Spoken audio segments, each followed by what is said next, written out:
Welcome back, U.S. government. So, picking up where we left off with types of government. So, we're going to introduce you to different theories of government, different types of government that are used throughout the world. The two that you hear most commonly in the United States is democracy and republic. Okay, you'll hear a lot of people say, "Well, it's a democracy, right? We live in a democracy." Kind of. A republic would be a better way to define the United States. So, what is a democracy? Democracy is when supreme political power rests with the people of that country. So, really, do the people have supreme political power? Not really. Don't members of Congress have that power? The president have that power? And our elected officials have that power? So you got to then break it down. Are you talking about direct democracy or indirect democracy? Direct democracy is when everybody votes on a specific issue. A great example, this past spring, we had a referendum to raise our taxes, or essentially keep our taxes right where they're at in our area to help fund a new elementary school. Well, great. The people in Northwest Allen County Schools got to make that decision. That's a direct democracy.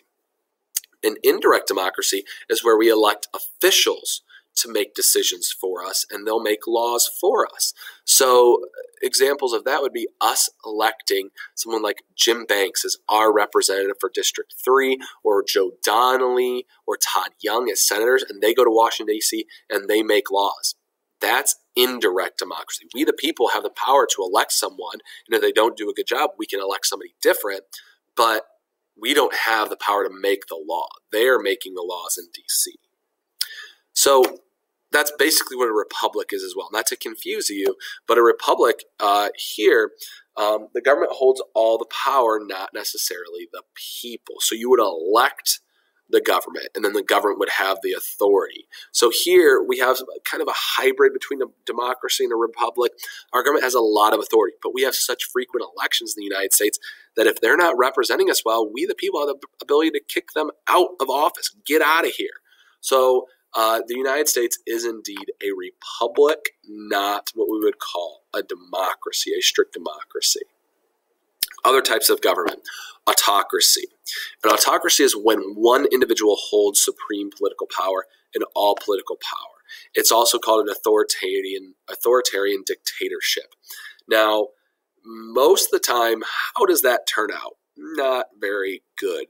Absolute power corrupts absolutely. That's a great quote. So what it essentially means is that if you obtain more and more and more and more power, you're less willing to accept criticism of your power and authority. You're less willing to hear other people's opinions because you're the person in charge. An example of that would be in the bottom left there. You have Kim Jong-un of North Korea. Hitler is a historical example of an autocrat holding all political power within their country. Next, you have an oligarchy. An oligarchy is when you have a few people that are kind of the self-appointed elite of the country. So like, for example, the leaders of China are more of an oligarchy than anything else. They've been self-appointed into those positions. Vladimir Putin and a lot of his cronies in Russia are more of an oligarchy than anything else. They have elections where they're winning huge percentages, and they're also the super wealthy.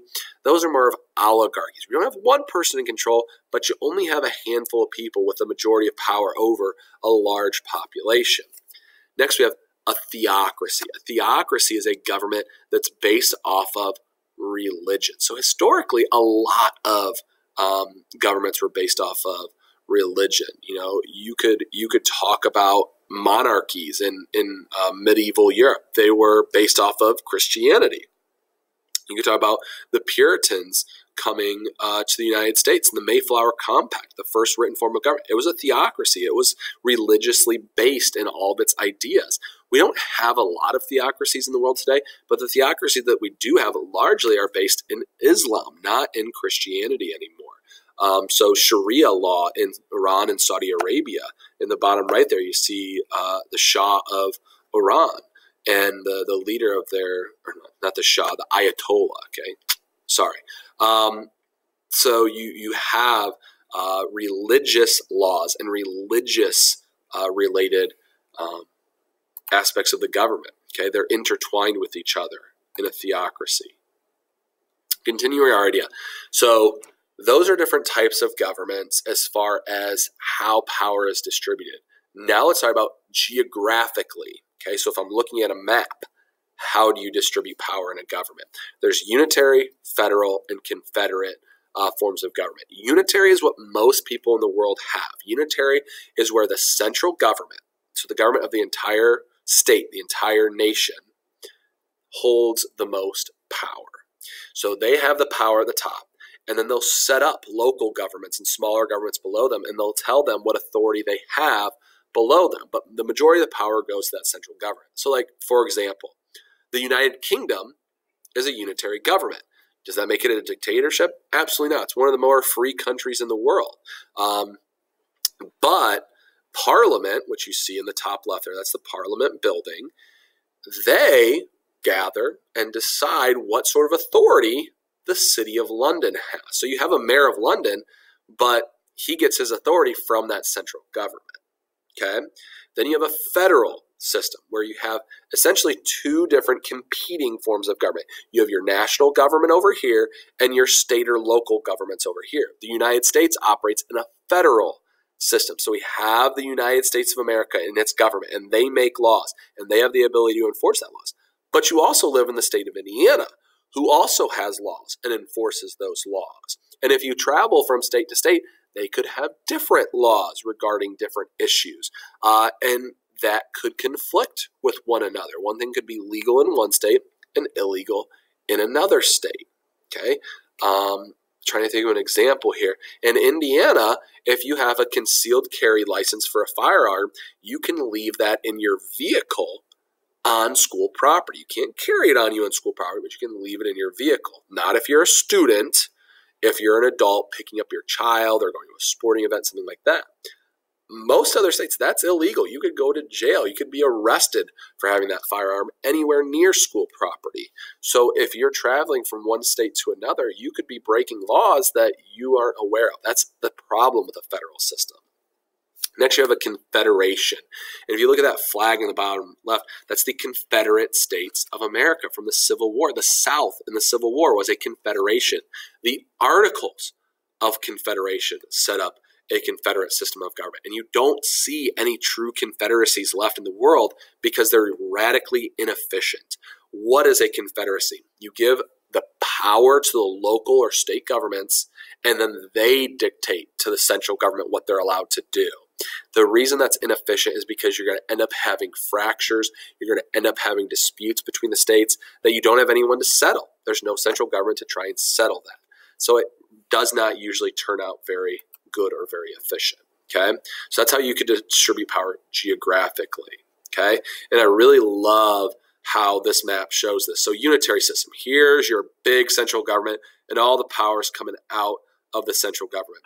Federal government, the powers go in both ways, and they're the same authority, the same level of responsibility. Then you have confederate. And look at that little guy there in the middle.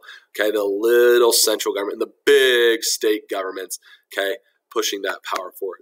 And it gives you different positives and negatives of a system like that. Okay. So really quickly, this will be our last slide for this video. Power, authority, and legitimacy. What's the roots of kind of the system that we're in? It goes all the way back to Athenian democracy. In Athenian democracy, you had huge amounts of the population voting on all issues. It was more of a direct democracy where citizens debated public questions, but it led to a lot of problems. It led to uninformed voters. It led to issues within their society that ultimately led to the fall of Athens. Next, you have the Roman Republic. You had a Senate in Rome where it was an indirect democracy, essentially. Councils would check each other. In theory, they represent the people, but a lot of times it was just the wealthy elites. Then you had feudalism. This is the plague, the dark ages, you could say, where you have lords and ladies and dukes and duchesses and knights protecting areas. So that's your next form of government. A lot of theocracy in there. You have sovereignty starting in the 17th century. And then you break it into democracy, more modern ideas of democracy. We'll pick up from there in our next video. Thank you.